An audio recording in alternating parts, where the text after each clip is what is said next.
Good morning, Agnès. Good morning, Frank. Thank you so much for having me. Oh, thank you so much for coming on the show. I know how busy you must be, so it's much appreciated. I obviously wanted to talk to you about this groundbreaking report that Amnesty International released yesterday, I think, Yes. Thursday, December 5th, Yes. which came to the conclusion that Israel's war in Gaza amounted to genocide. I'm Yes. sure you are aware that this is a very charged word and that many people have refused to use it when it comes to Israel's action in Gaza. Because we know that legally the threshold for genocide is very, very high, Yeah. and that to prove genocide, you have to prove intent. And Yeah. that's why it's so hard to prove. But I was wondering then, your report is nearly 300 pages long. How did you come to this conclusion? Thank you very much, Frank. The conclusion is based on months of research. It brings together 14 months of investigation into individual crimes. It became very clear to us at some point that telling the story of each of those crimes was not enough, and that we needed to look at them holistically, to look at those crimes one after the other, but in a much more integrated way, because that story is different from the individual crime story. And that story is much more scary, is much more serious and grave. Each of those crimes, when you look at them in throughout the last 14 months, have been repeated. They have cumulative effect. Their impact are integrated. And the conclusion that emerged from that full picture is that Israel has committed the crime of genocide, and in particular, that it has perpetrated 3 acts prohibited under the Genocide Convention: killings, causing bodily harm, and deliberately inflicting conditions of life calculated to bring about the destruction of the Palestinians in Gaza. We have also, as you pointed out, demonstrated that the evidence we gathered could only lead to one reasonable conclusion, which is that Israel intended to destroy Palestinians in Gaza. And yes, it is complicated because we are in the middle of an armed conflict, and Israel, of course, has military objectives. But the military objectives, including that of getting rid of Hamas, should not cloud our thinking and our analysis. And when we considered the evidence that we gathered, it emerged very clearly that this evidence could not be explained by the military objectives and could only be explained by genocidal intent. And this is why we have reached the conclusion that Israel has committed and is committing the crime of genocide against Palestinian people in Gaza. It's interesting because you've just said has committed and is committing, because if I'm correct, all your research and the findings of the report stop at around, is it July? Yeah. Okay. Most of the evidence were collected from October to July. However, as we explain in the report, we continued to interview people, we continued to gather the evidence, and what we have shown in the report is that what happened after July either continued the patterns identified before July, or even in sometimes accelerated those patterns, as is clearly the case right now in northern Gaza. So that is why we are insisting that the genocide is ongoing. It did not stop, it is ongoing. And that is why also we're publishing this report with such a sense of urgency, demanding of the international community that they took far more resolute action to put an end to it. So yeah, as you were saying, I guess the report was about putting the dots together, correct? Yeah, that's exactly the right way of putting it. For the last 14 months, Amnesty International has published many briefings or reports related to individual investigation. We've investigated direct attacks on civilians. We investigated indiscriminate attacks on civilians. We investigated disproportionate attacks on civilians. We investigated the collective punishment of Palestinians. We've investigated wanton destruction of Palestinians. But when you put all of those investigations together, then it becomes clear that the military objectives cannot explain what's going on. Let me give you some examples, because we really need, I think, the clear message we want to give is that there is genocidal intent. And we prove it by looking at the pattern of conduct for the last 24 months. For instance, I'm mentioning direct attacks on civilians. We have plenty of evidence demonstrating that civilians' home, Palestinians' home have been destroyed, Palestinian lives killed without any kind of Hamas presence or military necessity. This kind of deliberate targeting of civilians have been repeated for the last 14 months. We have documented the use of very large weapons, very large bombs with huge destruction radius. Again, these kind of bombs in an urban setting can only have one particular objective, which is to inflict the greatest number of casualties on civilians. And it's particularly the case because those attacks are happening at night when they are likely to get the greatest number of people. We have documented the destruction of farming land. Farming lands, there is no military objective there. Hamas is not hiding on farming land. It is really part and parcel of an attempt to destroy any kind of future or conditions of life upon which the Palestinians can survive. We have documented the destruction of all the bakeries, destruction of all the water infrastructures, meaning that currently Palestinians do not have access to drinkable water. None of those acts can be explained by a military objective or military necessity. Indeed, because they amount to the act prohibited under the Genocide Convention, the intention that is emerging is that the Israeli authorities intended and intend to destroy Palestinians in Gaza in whole and in part. And this is further evidenced by the statement, by the declaration made by officials. Those statements consistently, not just immediately after October 7, but consistently have dehumanized Palestinians, have called for genocidal act. And those very statements are then picked up by soldiers on the ground, clearly showing the influence and the impact of those statements on individual behavior of soldiers, who then are videotaping themselves, calling for the destruction of Gaza, calling for the annihilation of Gaza. This is only a snapshot of the evidence that we have collected, but all of it points to the fact that there is genocidal intent. There has been and continue to be genocidal intent.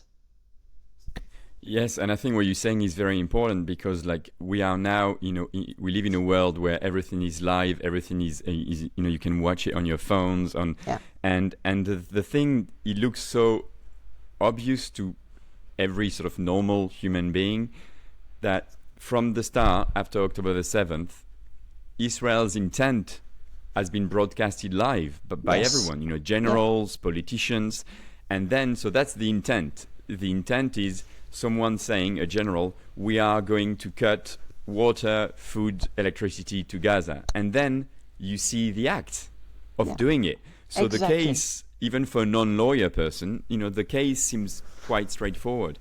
But I think what your report is also saying is that the report makes the case, and correct me if I'm wrong, that war never justifies genocide. Absolutely. Correct? Yeah, because look, some lawyers have argued that under the Genocide Convention and under the interpretation of that convention by the International Court of Justice, there is the notion of reasonable conclusion. Only reasonable conclusion must be that there is a single intent. That is true. The wording of the convention and the ICJ, the International Criminal the Court of Justice, interpretation, speaks about only reasonable conclusion.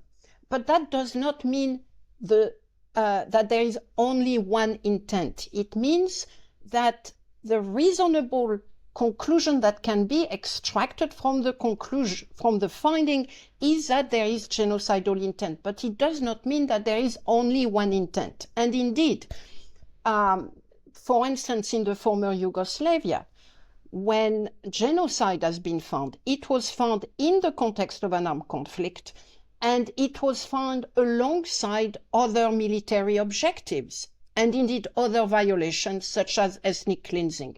So there is nothing about the interpretation of the Genocide Convention that suggests that you need to find only one single intent.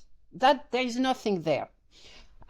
So that's point number one. Point number two, that is particularly important in the context of an armed conflict because, of course, Israel will have military objectives, a number of military objectives, as a matter of fact. And it is really important to understand and to insist that genocide can happen in an armed conflict situation.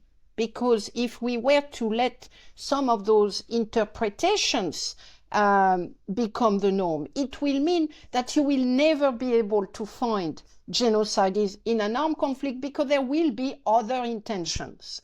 And that is impossible to conclude that. I mean, everyone, I'm sure, of your listeners will understand that it makes no sense to suggest that in an armed conflict situation there cannot be genocidal intent because there are other intentions. That is just crazy, frankly, and it belies everything that we know about armed conflict. So that is why we are insisting on the fact that war cannot excuse anything, any violation of international law, and war certainly cannot be a justification for genocide. Why do you think that people, organizations, states have been hesitant in finding genocidal intent? Well, I think the primary reason is because of the identity of the perpetrator, which is Israel, a country that has been founded in the aftermath of what is probably still now the most deadly genocide ever committed against a protected group. I'm talking about the Holocaust. So I think it is very difficult for everybody, for many people, including ourselves, to think that the victims of such an horrific, historically speaking, crime could then become the perpetrator of a genocide. So that's where, that's in the collective consciousness of some people, I will say, European, European and Western in the first place.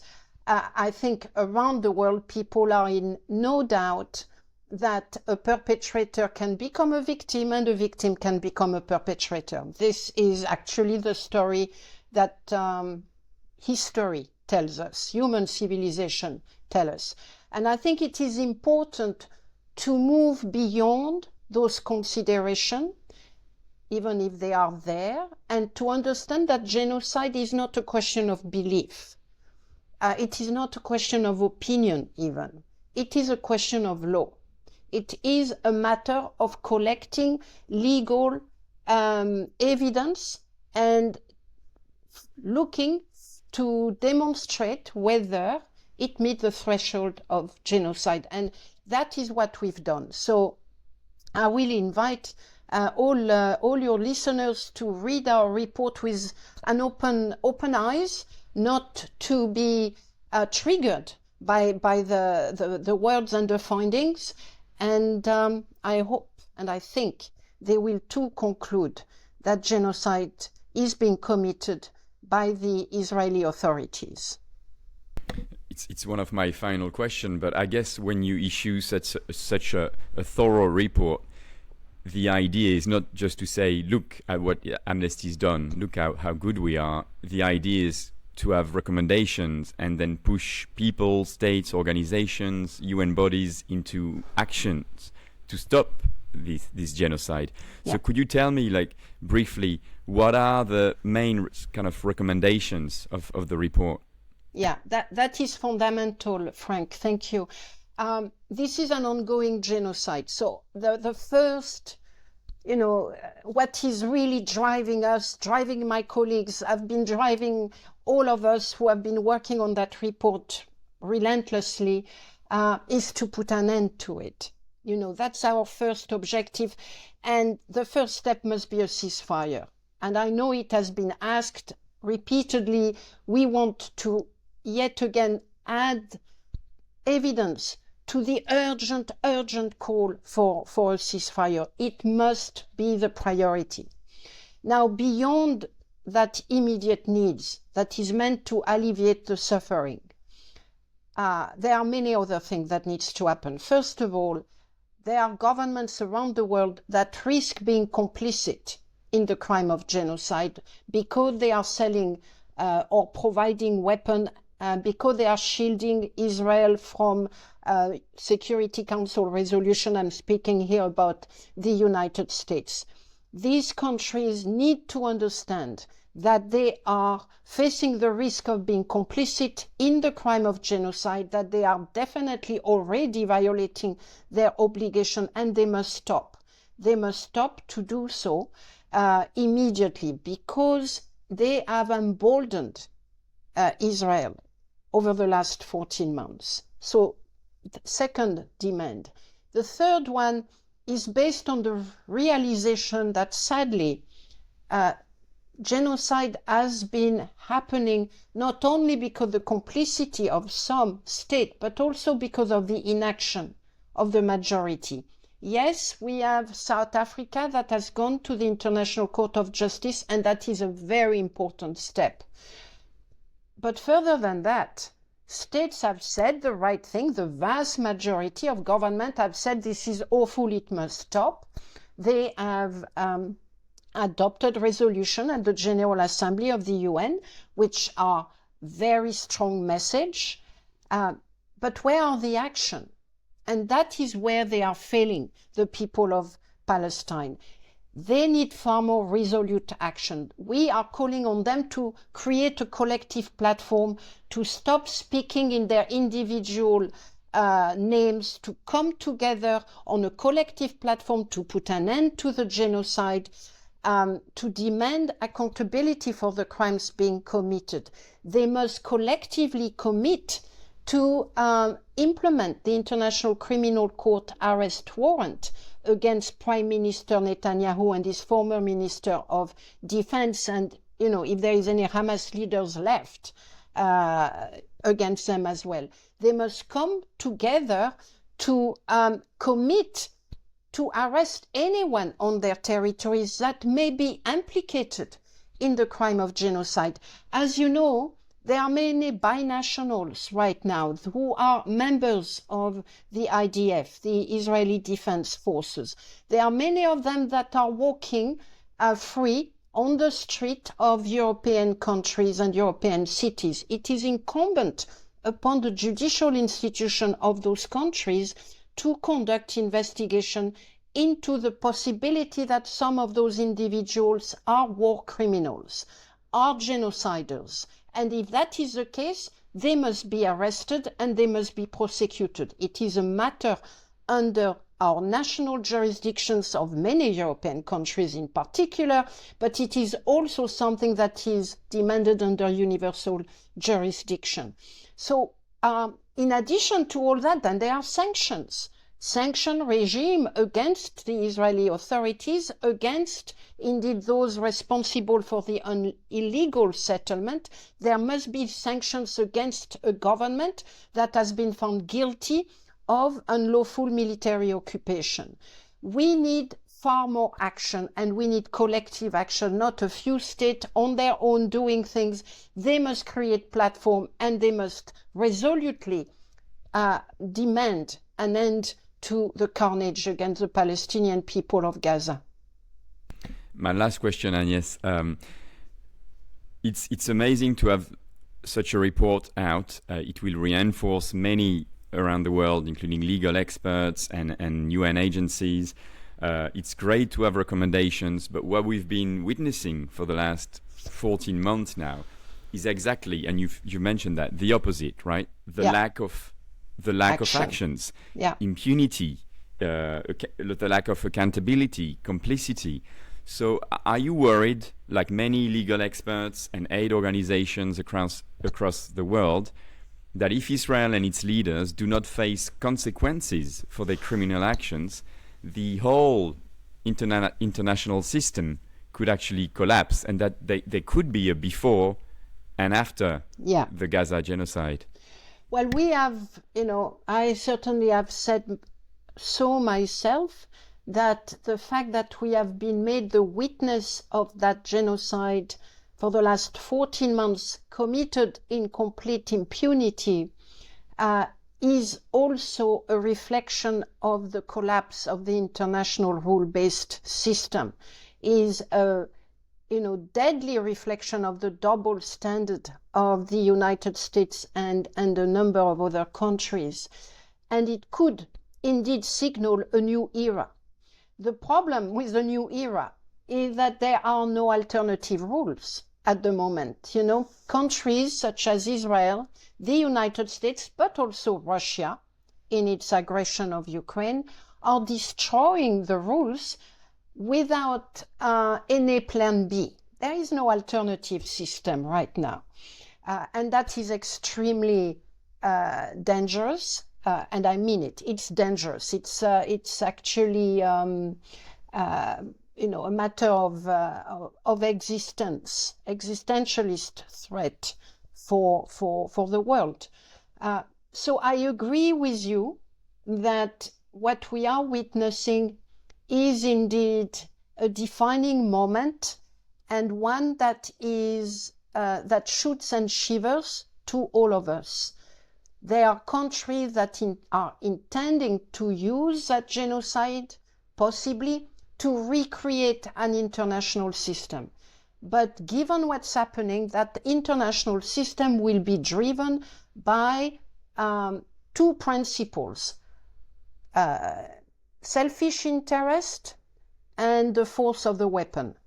There is no normative framework right now that is underpinning whatever vision those leaders have. And that means that whatever is being constructed will be constructed on the back of the most vulnerable people around the world. Now, the only thing I would like to say that is more positive is that countries have not acted a lot, but they have done a few things. It is, I think, formidable to see that many countries in the so-called global south are saying we believe in the international system. We are turning to the International Court of Justice, and we want to uphold the rulings from the International Court of Justice.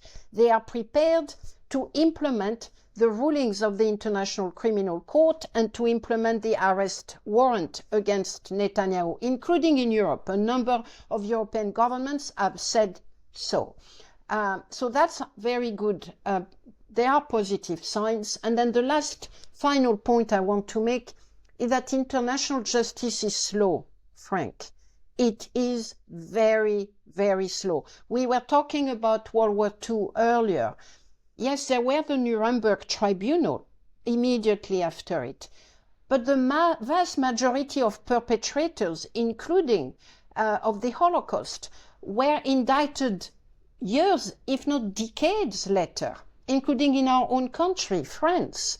And if you look at other terrible crimes that have been committed, massive crimes that have been committed, if you look at the Rwanda genocide, people are still being indicted now, and we are 2024. This crime was committed in 1994. So the wheel of justice is slow, and we need to remember that. This is why we need to look for all kind of alternative. International justice is not delivered quickly. And yes, many thanks for taking the time to answer my questions and explain sort of the report in more details. This is much appreciated. Thank you. Thank you very much, Frank. Thank you.